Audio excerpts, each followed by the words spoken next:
Čau, šeit Renāta dziedātāja. Adīšanas pasaulē noteikti ziniet mani kā Singing Needs. Un tas ir arī veids, kā jūs mani varat atrast Instagramā un Ravelī un arī šeit YouTubā.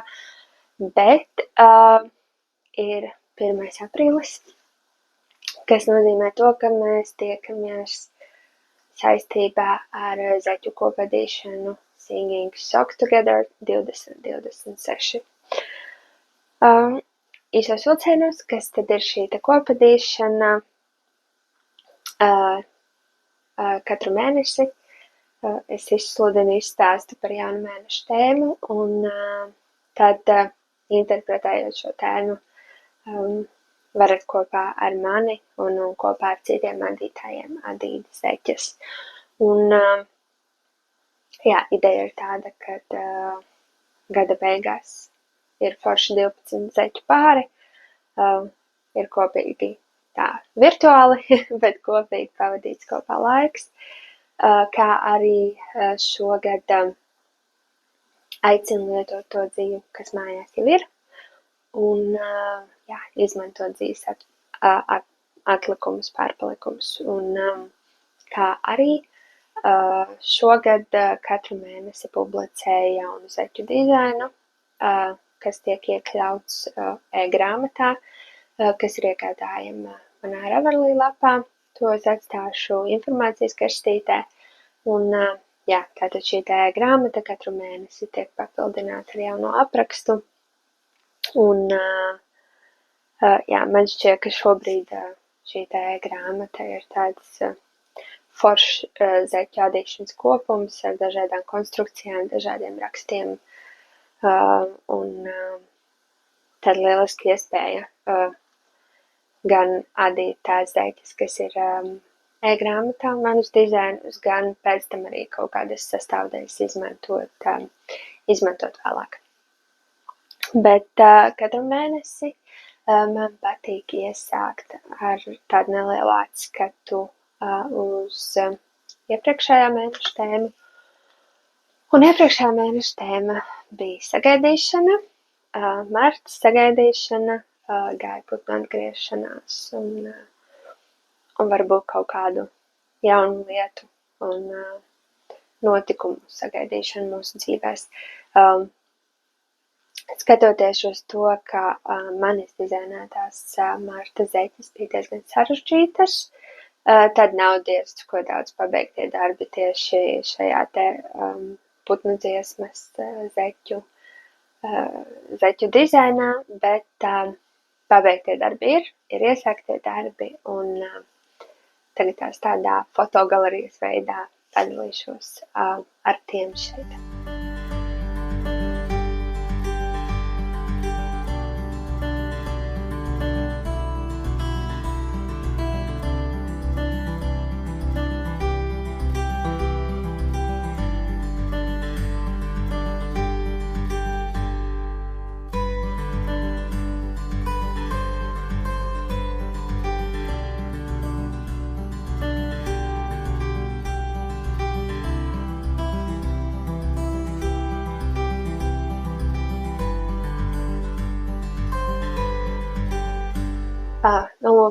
Ceru, ka bija forši un priecīgi paskatīties, bet ir aprīlis, kas nozīmē to, ka ir laiks arī parunāt par to, kāda tad ir aprīļa tēma, un kad es domāju par to, par ko mēs varētu adīt aprīlī un ar ko man saistās aprīlis, es sapratu, ka man aprīlis saistās ar lietu, ar pavasarīgo gaisu ārā, kad ir nolīs lietus, un par to, kā lietus atnāk pie mums un iesūc uz zemē, un tad atkal rosina kaut kādu jaunu augšanu un jaunu dzīvību, un cik foršs cikls tas ir. Un tad aprīļa tēma ir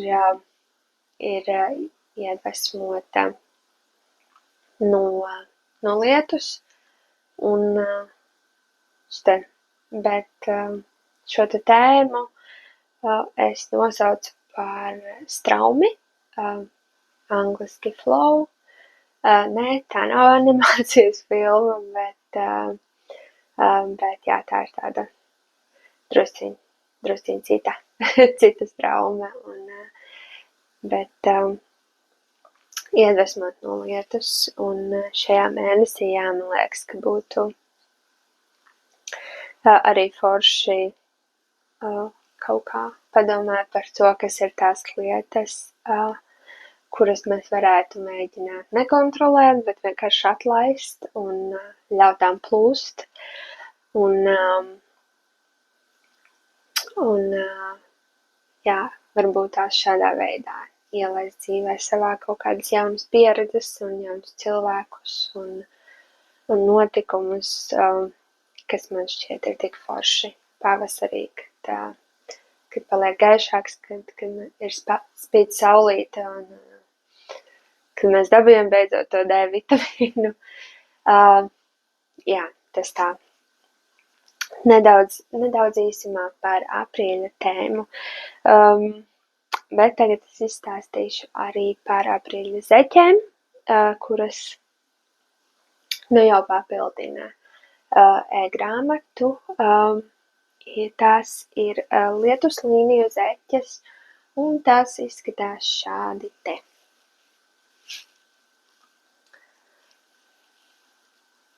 Lūk, šādas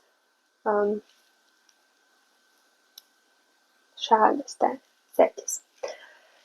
Ja iepriekšējos mēnešos es aicināju izmantot kontrasta krāsas, tad šomēnes man šķiet, ka foršāk ir izmantot, nezinu, kā teikt, piestāvīgas, komplementējošas krāsas, sadarīgas krāsas. Bet jā, tām nav jābūt kontrastējošām. Tas, protams, var būt kontrastējošas, tā nebūs problēma, bet šoreiz tas nav tik svarīgi. Pirms es rādu detaļas, es ātri izstāstīšu par dziju, kuru izmantoju. Tātad mana kontrasta krāsa, kas nav nemaz tik kontrasta krāsa, ir šāds dabīgi balts javol no Lang, un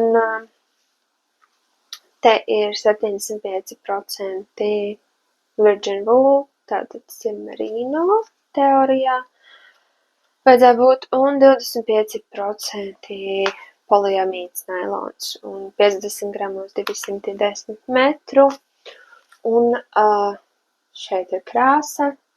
Neesmu pārliecināta, ja godīgi, kurš tieši ir krāsas kods, vai tas ir 83 vai 94, bet jā, tā ir tāda dabīgi balta, nebelināti balta dzija, 4-kārtīgā zeķu dzija, un pamatkrāsa ir šāda te, viņa principā zila, bet ar dažādu krāsu krikumiņiem, un man šķita šī dzija ļoti piemērota tieši lietus tēmai, jo ir gan šī te zilā ūdens krāsa, gan arī dažādas varavīksnes krāsas, un man šķiet, ka šis ir tāds ļoti, ļoti manās asociācijās pavasara lietus. Un šī dzija ir no Gusto Wool, Nokta Sok, kaut kad sen atpakaļ pirkta vulā, man šķiet. Un šeit ir 80% superwash merino, 20% nailons, 400 metri, 100 gramos, un krāsa 1205. Izstāstā. Bet jā, jo principā iedvesma nāca no lietus, un tad lietam pievienojās šī te krāsa, un tā tad šai krāsai pievienojās šis te dabīgi baltais, kas man šķiet, ka ļoti labi komplementē. Bet tagad nedaudz vairāk par zeķēm. Lietus līniju zeķes, kā jau minēju, un zeķes tiek ādītas no valnīša uz leju. Sākam ar kontrastkrāsas valnīti. 3 labaskie, 1 krēlisks, šāds te valnīts, un tad šis te valnīts pārvēršas par rakstu, principā par pamatrakstu, 3 krēliski, 1 labiski, bet šeit te stūma augšdaļā ir arī tāds, es to saucu par lietus piliena valdziņu, bet tas tiek veidots izārdot vienu valdziņu kolonu, pāris rindas uz leju un tad izvelkot valdziņus. Un šāds te ir rakstīns. Vēl kā arī apreļu zeķiem ir diezgan augsta stūma daļa, un tas ir tam dēļ, ka man šķiet, ka lietus nāk komplektā ar gumijas zābakiem, un jā, man šķiet, ka būtu forši, ja šādas te foršas zeķes spīdētu ārā no gumijas zābaka, un tam dēļ stūma daļa ir garāka, un šis te lietus pilienu raksts ir nedaudz platāks, jo ir rindas, kurās tiek pieaudzēti, sanāk 2 valdziņi, kas pēc tam tiek sādīti, bet attiecīgi tam dēļ šī te daļa ir platāka, un tad man šķiet, ka viņa stūma augšdaļā uz ikra, kur ir platāks, foršāk dara. Un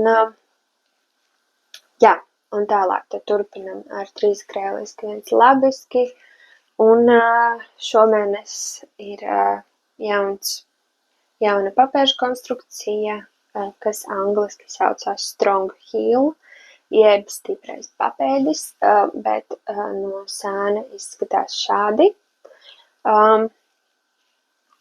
Un parādīšu, kā tā izskatās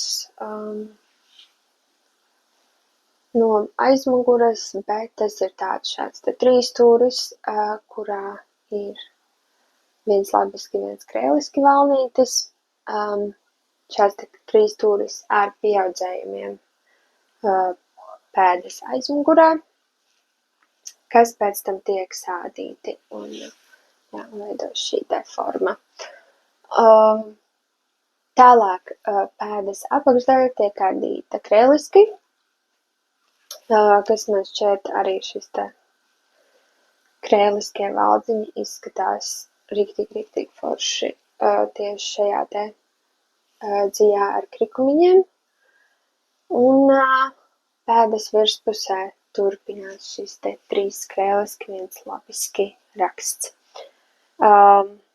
Savukārt purngals tiek adīts atkal kontrasta krāsā. Noteikti, ka var adīt arī visas zeķes vienā krāsā. Es domāju, tā absolūti nebūtu problēma, bet skatoties uz to, ka es mēģinu izadīt arī dažādus atlikumus un aicinu arī jūs to darīt, tad man šķiet, ka ielikt valnītī un purnggalā citu krāsu, tad ir iespēja izmantot kaut kādus krikumiņus no zeķu dzīves atlikumiem. Bet purngals tiek adīts arī krēliski un klasisks lentveida noraukums ar sašūtiem valdziņiem galā. Jā. Šeit te galā tad valdziņi tiek sašūti un man nefokusējās, bet ok. Jā. Aprīļa zeķes, lietus līniju zeķes, man šķiet, ka sanāca ļoti foršas.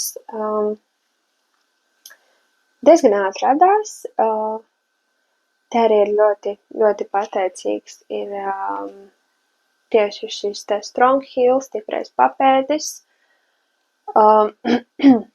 jo principā lielākā daļa papēža šī te līdz pagriezienam, līdz sādījumiem, tad viss šis te līdz šejienei tiek adīts aplī, un tad šeit te pavisam neliela daļa tiek adīta rindās turp un atpakaļ, un tad atkal vispārējais tiek adīts aplī. Man šķiet, ka tieši tas ir tās, kas ļauj darbam uz priekšu iet raitāk. Man šķiet, ka tas ir arī viss, ko man ir pastāstīt par aprīļa zeķēm. Atgādinu, aprīļa tēma straume, lietus, varbūt kāds pavasara negaiss vai pavasara peļķe vai,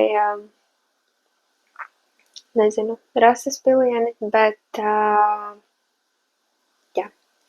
noteikti atgādinu, lai jūs dalaties ar zeķēm arī noteikti Instagramā un lietojiet mirkli birku, kas ir Singing Sock Together 2026. Lai citi dalībnieki redz, lai es redzu, lai pēc tam es varu arī ielikt šajos te ikmēneša video, kas mums ir par šo te kopadīšanu. Un, tiekamies nākamajā mēnesī. Atā!